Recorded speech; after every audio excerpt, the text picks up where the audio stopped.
There's a lot of really good documentation for the Field API on Drupal.org and api.drupal.org. Knowing where to find the documentation and examples is a good starting point for diving into the Field API. In this lesson, we'll take a look at the existing documentation in the Drupal.org handbook and the Field API hook documentation on api.drupal.org, and the examples available in the Examples for Developers project. By the end of this lesson, you should be able to locate the Field API documentation and additional resources and identify the pertinent resources that we'll make use of throughout the rest of this series. The best place to start looking for documentation on the Field API is the Drupal.org handbook. The handbook generally provides an overview of an entire system with links to more detailed references. The Field API handbook is located under Documentation, Develop for Drupal, Working with the Drupal API. If we scroll down this page here, you'll see in the table of contents there's a link for Field API.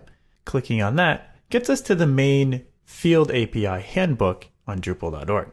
This contains the Field API glossary, which covers a lot of the terminology that we just discussed in the previous lesson, as well as some examples for how to implement your own custom field types, and information about how the Field API works.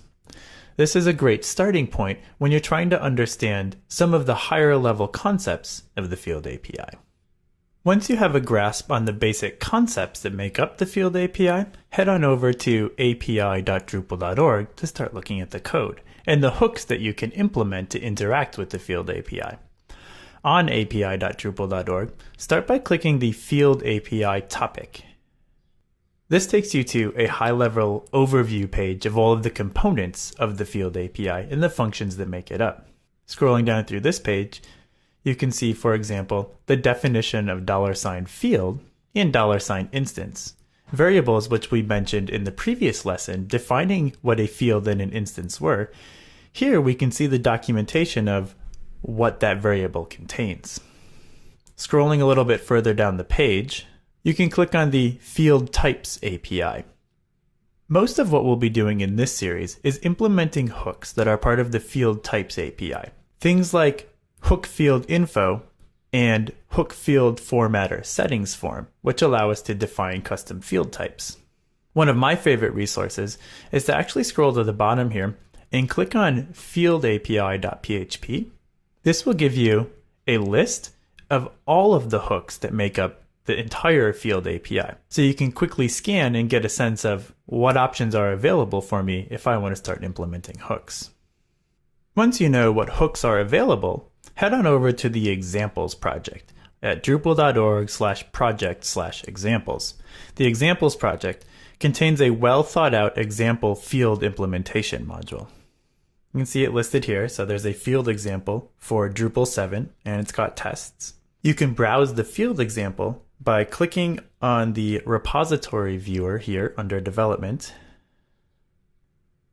selecting the 7x branch, going to Tree to see all of the projects that make up this example module, and then navigating into the field example here, and then click any one of these files, like fieldexample.module, to see some code that is an example of a field.